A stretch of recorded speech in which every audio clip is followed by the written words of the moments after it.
And welcome everybody to another episode of Strife's Sanctum podcast.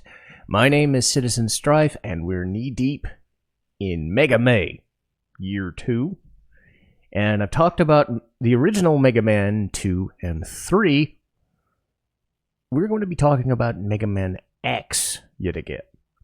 And Mega Man X has always been my preferred Mega Man, even though I have grown to appreciate the original Mega Man for what it did and what it's going to do. This is the one of the original three I don't know as well, but I do know for certain reasons whether that's good or bad.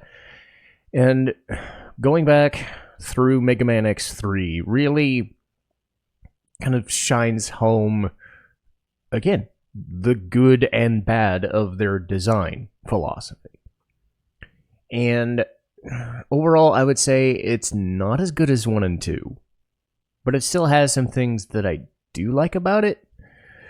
Namely, the amount of things you can do to find things and do things, but I think design of mainly the bosses and the sound design and the music is a step down from 1 and 2, and I'll get into that in a minute. But I'll do what I've done along is, name characters, name plot, stuff like that. But again, Mega Man, what plot? Though, to be fair, I'd say with Mega Man X, they do try to have a plot, though they retcon a lot later on. But essentially, it's Sigma did a thing early with Reploids and Mavericks and all that shit, and Mega Man and X and Zero are trying to stop everything. Now, Mega Man X3, with Sigma destroyed again, somebody named Dr. Doppler is trying to make a utopia of robots and whatever, just, lead them to a different land so they'd be left alone. Turns out it was a ploy to, take them and start destroying things. So they destroy things, so X and Zero have to do that. And the intro stage is another cool, they've been doing the intro stages kind of neat with 2 and 3, where they're in a resistance movement and they're fighting a bunch of dudes. The second one was them fighting on frickin' motorcycles into a facility. This one was them riding frickin' bug monster, flying machines into the facility and whatever, and doing that shit. People, quickly getting involved and trying to turn X into a Maverick and whatever. And Zero says, no, I'm Zero, I'm gonna kick your ass and I'm gonna do it. So he's got a Z-Saber and he does it. So you actually get to play as Zero this time, which is awesome. The way 3 does it is you only get one life bar, but he's got a full life bar, he's got tons of damage potential, he's got the Z-Saber, he's got the double shot, which is interesting because X is just not as good. That's the thing. It incentivizes you to use Zero sparingly because you can't use him on bosses and you don't really need to get anything for him. But he's Zero. He's everybody's favorite because he's awesome. But you get to use him at your leisure if you choose to. But if you kill him once, it's get fucked. So you have to be smart with how you use Zero and how you level up X to go around that, because you still have to use X primarily, which I guess is fine, because it's not until 4 where you actually see that change and that difference in the style of play. But I at least give them credit for finally giving players the chance to, hey, this is the character we built for this game franchise. He's our most popular character because X is just Mega Man, but darker, right? And now you get a chance to use somebody different. And he controls differently, which is good. But the intro stage happens. Then you learn that Dr. Doppler is, hey, I'm doing bad things. Whatever, And then you fight the 8 Mavericks. Because of course you are. And as usual with our Mega Man stuff, not so much Sonic anymore, but definitely for the Mega Man, we've got our system in place. So if you've seen the last 2 episodes, or if you saw any from last year, you kind of know what to expect with these Mega Man episodes. We just kind of go in order and see what happens. Well, the order starts with Blizzard Buffalo. And the stage with this one is Chill Penguin, pretty much. Just more of a cityscape as opposed to a a hillside or a mountainside covered in ice, but it is an ice-covered cityscape. It tries to differentiate by doing like night visuals and a lot of falling snow, but I don't think it really manifests in changing the gameplay. I want to say the snowfall makes you go slower or pushes you back like a wind stage would, but I can't say it does really. Mega Man X2 and Mega Man X3, again, don't change the environment when you've beaten bosses. That's the thing I wish they did more of, because Mega Man X did it. Because when you beat Chill Penguin stage, Flame Mammoth's fire goes away. When you beat Storm Eagle stage, Spark Mandrill's stuff stops and his electric sparks are stopped because the ship crashes. Shit like that. It doesn't happen, which is kind of a disappointment. The same thing here. So it's like the environmental shifting of the thing, and even like one of the stages, what was it, Wire Sponge or something else in 2, where like the heat and the rain kind of change how X moves because it's getting pushed back or he's going slower. There isn't so much of that environmental crap in Blizzard Buffalo, so it's more of a nuisance than anything else.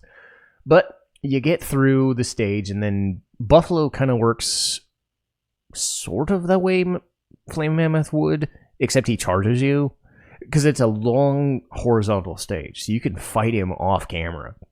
And you could shoot him a little bit. He'll be shooting like blizzard crap at you and ice stuff, but then he'll mostly just be charging you, so you just want to jump into the air. And when you do that, you beat him and you get the Frost Shield, which is only a shield if you get the arm upgrade. The Frost Shield is more of a spike. Don't ask me. It's a forward moving spike. Parasitic Bomb. If you beat Blast Hornet first, you can get to Blizzard Buffalo's thing. But Buffalo's usually considered one of the easier bosses. But you go through him and you get to Toxic Seahorse. And this is where the main criticism of the game, and what I feel is the coolest thing about the game, and also one of the weaker aspects. So it's both a blessing and a curse. We've had good music. It's a Mega Man game. Of course that's good music. And I'm not saying this music is bad. What it does is it tries for something different. And because they change composers in most games. So they brought in a female guitarist, I think. And what they went for was a more heavy guitar sound. And I looked up like tabs for that stuff because I used to be a guitarist, and a lot of this stuff was chugging guitar riffs, and most of it was Toxic Seahorse. And I like it in spots, but what Mega Man games in general tend to do is higher fretboard, cool scales and stuff, or interesting kind of ideas. Or when they go heavy, they don't rely on the you hear that a lot, and a lot of these stages, Tunnel Rhino, Toxic Seahorse, etc., will have the same heavy guitar thing. If this was an album, that'd be one thing. Or if it was released, I'd say 10 years later when you had a different type of technology, which was more akin to PS2 era, whatever, and you had more guitar work that could flesh itself out, as opposed to, like pseudo guitars that they do with this, it would probably sound better. In this game, it sounds kind of like a muddy, grungy MIDI track, which doesn't always seem the most flattering or the most expansive. The one song I will say that kind of bucks the trend other than Blizzard Buffalo is the Vile stage. Vile comes back, and in like early game, and you find these teleporters and you go to the Vile stage, you beat them again, but it is an awesome stage song because it's the heavy stuff, but the main riff is just really high, main riff. And I've heard metal covers of this track. It is awesome. Like 2 or 3 people, or maybe even more, doing the metal version of the Vile track, and it works great in like metal cover form. I'd imagine like if you do this soundtrack in a a YouTube setting and in metal covers, it would sound fantastic. Or if you do like the East Falcom sound team does in their games, like if you put Falcon sound team like current day stuff with this soundtrack, it would sound amazing. But 1995, 1986 midis, it doesn't sound the most flattering. So I just wanted to mention that as a thing. But Vile's theme, fucking great. But the other main criticism will start to rear its head here when we get through other stages. But first we talk about Toxic Seahorse. He's kind of in a dam / sewage treatment facility kind of thing. It kind of balances itself out being an underwater cave with spikes, kind of like Bubble Crab, but with spikes. But you get to Toxic Seahorse and you hit him with Frost Shield, and he'll try and attack you with jumps and acid stuff because he'll spit acid at you. But this is where the other criticism lies in Mega Man X, or Mega Man X3, and I don't think it manifests. I say the word manifest a lot. Is the Spark Mandrill syndrome is very strong with this game, because if you remember with Shotgun Ice, you hit him, he can't do shit. For some reason, a majority of the bosses in this game, you hit them with a weakness, they are stuck in place. Or if they're jumping, they'll jump into the weapon. Say in this case, Seahorse will jump into the Frost Shield. Then you can just lay another one as like a mine, and then he'll just jump into it again. Or you hit somebody with something and they just stop what they're doing. So they just become nothing. Like, even trying to gauge what their weapons or attacks were kind of weird, because it's like, oh, I don't need to worry about that. I've got their weakness. So it's Spark Mandrill syndrome times 5 or 6, because not every boss is susceptible to that syndrome, but it's very bad in this game, where it is just, okay, fight them normally or don't. You do see them try to do separate attacks when they're mid health.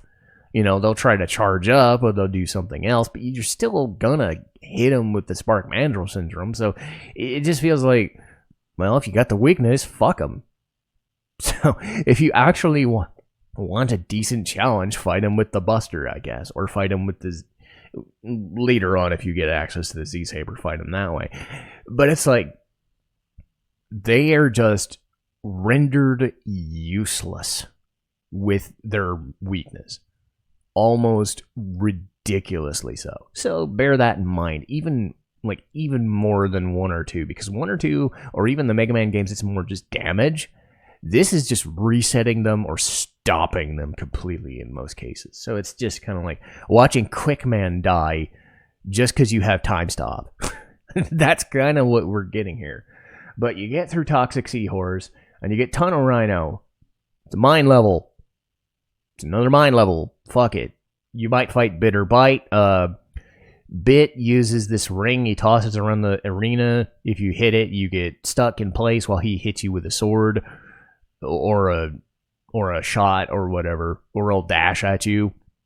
A Bite will try to attack the wall and just pummel you because he wants to knock you off the wall. You would take them out. You can change some bosses here and there. But other than that, Tunnel Rhino is just mine level. We've had mine levels. You're not going to beat Armored Armadillo because of that awesome minecart. You're just not, okay? Stop doing minecart levels. It's not as fun as you think it is. It almost seems like they overuse the minecart levels or the construction site levels just because they don't have much to do. There's only so much you can do with that stuff. If you're gonna do it, like I think Mega Man 9 had a minecart level, and not minecart level, but a mine level. And they tried to do something interesting with it, but I'll get to that. Well, no, Mega Man 11. Mega Man 9, 10, or 11, I forget which.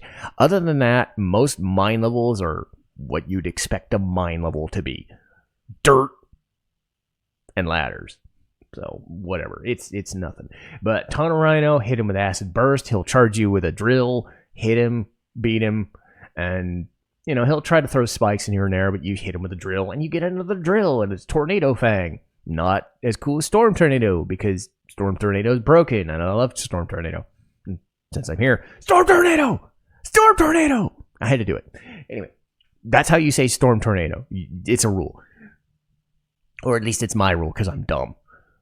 But Volt Catfish. It's an electric plant.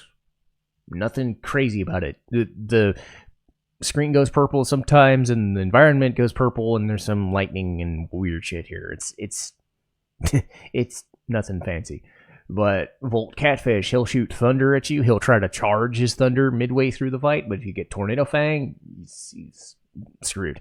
He's also susceptible to Spark Mandrill Syndrome, and he'll go, with his face, because it's a big catfish, and he's got an big open mouth.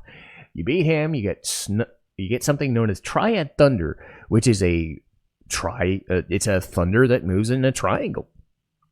Interesting tactic, as opposed to just a shot forward.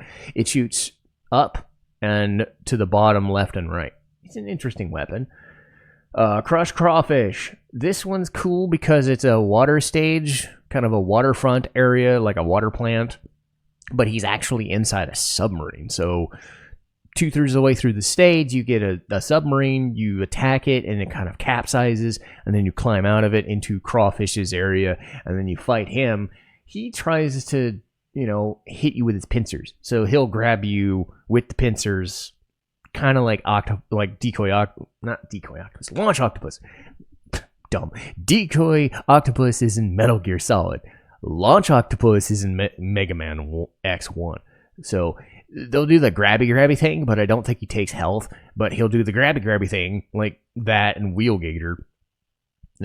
Otherwise he'll try to attack you with the pincers, because they're fucking gigantic. They're like 2/3 the size of his body. And he'll also use spinning blades, which is why you get the spinning blade weapon. What the fuck the spinning blade weapon does? I don't know. It doesn't shoot forward. It shoots forward like half a second, and then splits off into the up and back behind you and below you. My guess is it's designed for attacking people that are coming after you, or if you're jumping and you need something to attack at an angle. But Triad Thunder sort of does the same thing, so it's kind of a weird weapon. Still not as dumb as Power Stone or whatever they called it, the weird stone weapon in 4 or 5, right? Or Mega Man 1, like 4 or 5, had this really shitty, circular stone weapon. It's still not as bad as that. Nothing is. Neon Tiger. Jurassic Park, Jungle Park stage, kind of like Sting Chameleon's Forest or Woodman's Forest kind of thing. He does these shooty things. He goes, wah, wah, wah, wah, wah. It's like he speaks while he's spitting out these, he's not spitting out bees. He's just making noise every time he's shooting. It's weird. But he also has claws, so you can't get near him because he'll just smack you because he looks like Wolverine and it's painful. So hit him with spinning blade.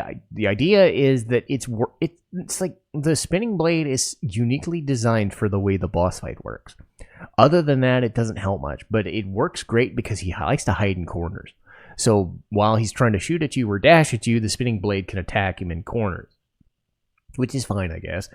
Get the Ray Splasher, and then you move on to Gravity Beetle, kind of an airport hangar. Not quite a full-on airport like Storm Eagle, more of air traffic control would be the best way to describe it. Still airport-ish kind of thing. Works well with the whole he's avoids flight and shit like that, but he's not really a flying thing. He controls gravity. His thing is he'll shoot a thing of gravity in the middle of the stage and it'll try and kill you because it pulls you in, and if you get into it, you die. But you beat him and you get the gravity well. Oh yeah, and he also, when he's not doing that, he just kind of moves slowly, and he tries to do the Boomer Kerwanger thing where he just tries to hit you with his like spikes on the top of his face. Quanger had him on his head. Beetle has him on his nose, but it's kind of the same idea. He's just heavy armor kind of look. Blast Hornet, this is more military based. This was kind of neat because it's like full on military barracks, military hangar, weapons depot kind of feel to it. Dark and brown, kind of bleh. So I liked the stage layout from a design perspective. I don't think it was the most memorable stage, but it's nice that you give something different. Whenever Mega Man tries something different, It's like I complained about the minecart level. I complained about the construction site levels.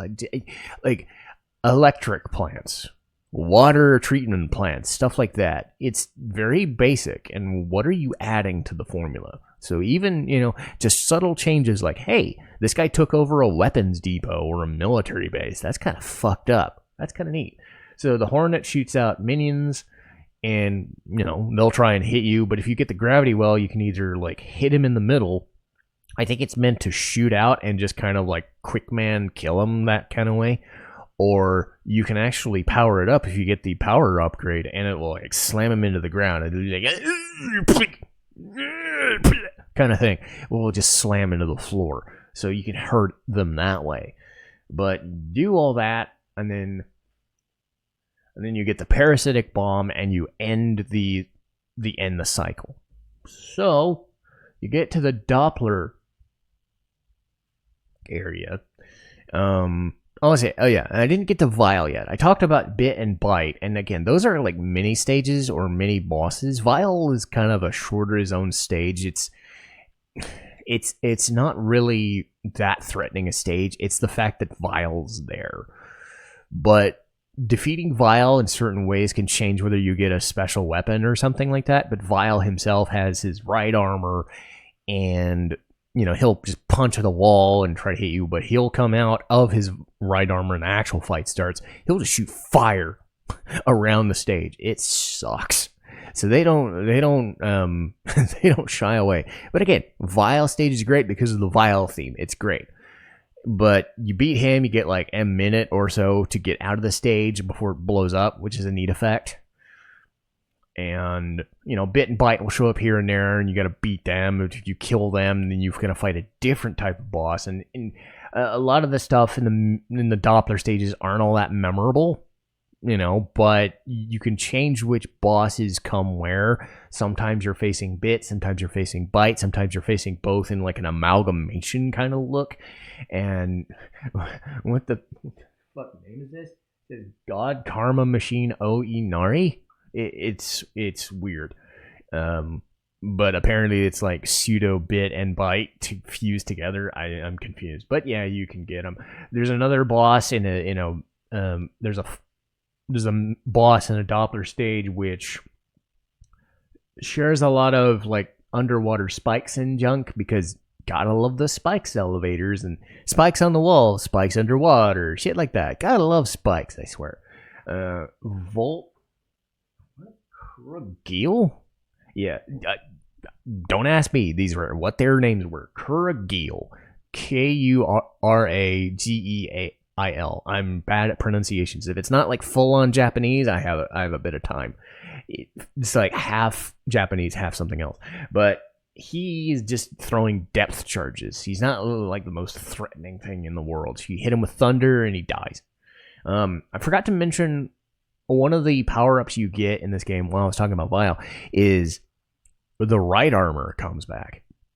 And as opposed to just being a one-use thing that could be whatever, this game tries to add in some cool stuff with the right armor, because you have the punch ones that are just the standard ones you always get, but then you get these ones that can float in the water and shoot depth charges, but they move very slowly on land, and you gotta hop, and they're really annoying.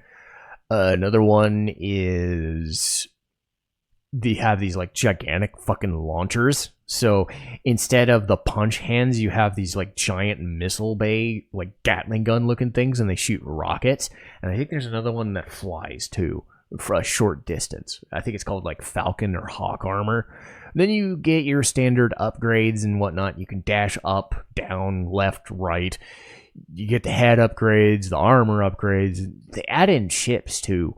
But the one that I ended up seeing was the gold armor, which gives you all of them. So you get the full heals, you get the auto heals, you get all the fun junk, which is kind of neat, because you add in so many cool aspects, because these upgrades are what give X some versatility as opposed to Mega Man vanilla. But you get through the stages, and you get my least favorite thing about Mega Man, which finally I've met other people who have also said they hate this part, is the boss rush, because Yay. Boss rush, I guess. But then you fight Sigma, or actually you fight Doppler. You fight Doppler first. He's got this sort of giant armor-ish, whatever, but he'll dash around the stage and attack you. But if you're able to beat him, you find out that Sigma, again, is the final boss, because of course he is. Sigma 1, he's got like a Captain America shield kind of thing, but then he shoots fire and lasers at you, but you're able to get past it. He has this gigantic, I think they call it Kaiser armor, where you can only hit him in the head. But if you're able to hit him in the head, he dies. His head is all that remains, and he turns into the virus Sigma thing from Mega Man X2, and he starts chasing you up like a flame stag looking fire thing. And just as he's trying to get to X, Doppler comes in and injects a virus into the virus Sigma head, and then takes it within his body, and then Doppler and Sigma die together. But as we can probably imagine, Sigma does. I mean, how many more games do we got? 5? How many more is Sigma in? I know at least 3. I have to give Mega Man X8 credit, because I think there's actually a boss that isn't Sigma. I think. It's making me pine for Mega Man 0 just to see if it's any different. But I don't know. I guess I'll find that out next week. But again, is Mega Man X3 a bad game? No. It's more Mega Man X. It's more Mega Man. You know what you're getting. There's a kind of a floor to a Mega Man game, provided it doesn't do bullshit like 7. You know, it is progressively kind of, you know, I think 4 is usually considered the best, I think design-wise. But, you know, Mega Man 1, Mega Man X2, great. Using 0 is kind of the fun. But other than that, I think the music design leaves a lot to be desired, even though it's my preference of music. It doesn't, like, fit the Mega Man, you know, style. And it doesn't fit the music style of the MIDI that they were going for. If this was released 5 to 10 years later and you had different instrumentation, it would sound awesome. But I don't think it sounds great other than the Vile stage. The bosses tend to get spark mandrilled up the butt, and I don't know if more story is helping the game much. And as we see with Mega Man X4, like, the story gets more and more and more complex, and I don't know if it works to its advantage, but again, that's personal preference. But would I recommend playing Mega Man X3? Well, yeah, if you've played the first 2, play the third one. It's good. It's just not as good, but that doesn't mean it's bad. It's just you got 3 great games and you're trying to, you know, compare 3 great games, and this is probably the weakest one. But, you know, that's still a good game. But that'll do for Mega Man X. We'll get to Mega Man 0 next week, so that should at least be a change of pace, like trying to do Mega Man Battle Network or Mega Man Legends. So changes up the formula, maybe a smidge. But I'm waiting on June 1st and June 8th, because I'm going to be talking about the Apothecary Diaries and Frieren. And, oh god, I could probably talk about those without having to do like any prep work, because I just watched them. But my god, those were considered 2 of the best, if not the best, shows of the last couple of seasons, for good reason, because their main characters were so amazing. But I'll start with Apothecary first, because I personally like that a little bit more, but that's, again, splitting apples and oranges there. They were both, like, higher end shows. They ended up really impressing me. June 15th is Theatrhythm Final Bar Line, the Final Fantasy rhythm game. June 22nd, the fishing minigames and JRPGs. So Breath of Fire games, East games, Near games, Final Fantasy, Tales. I'm going to be trying over the next month or so, if I get a chance. I'd say, you know, a couple weeks here and there, I'm not going to need much prep work, but that one I'm definitely going to need to do as much as I can, because there are a lot of games I've never played that might have fishing minigames. So I'll look up even stuff I haven't played before and kind of like see what the fishing looks like. I don't want it to be hours long, but at the same time, I do want to have fun with it. You know, the Persona games have this. Yakuza games have just grab a stick and press X, you know, something simple like that. But fishing is a great mini game in most RPGs and most games in general, and it's cool. And besides, I have the episode for Speedgrapher coming after that, so I have it already in the can. I don't need to prep it. And then finally, heading into July, heading on to our 3rd anniversary, is Link's Awakening.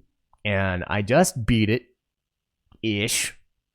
More like I kind of rage quit the end of Link's Awakening, to be honest. I got stuck behind Shadow Ganon, I'm sorry. But that was a game I was really, really, really, really liking, but then I ended up kind of not really liking at the end. But it was still a good 2D Zelda game. Most personal preference because I was trying to deal with the final 2 dungeons. There was a couple people telling me those last 2 dungeons are kind of annoying due to backtracking issues. I have a lot to say about those. But early Link's Awakening, amazing. So it's a tale of 2 playthroughs, to be honest. But I finally got around to playing it as opposed to just watching it for a change. And again, those are the types of Zelda games I like. So I'm gonna say that even with the frustrations that I had trying to pathfind in the game, that's the sort of Zelda game I enjoy. So hey, that'll be early July. But for now, I will see you guys next time. This is Citizen Strife, signing off.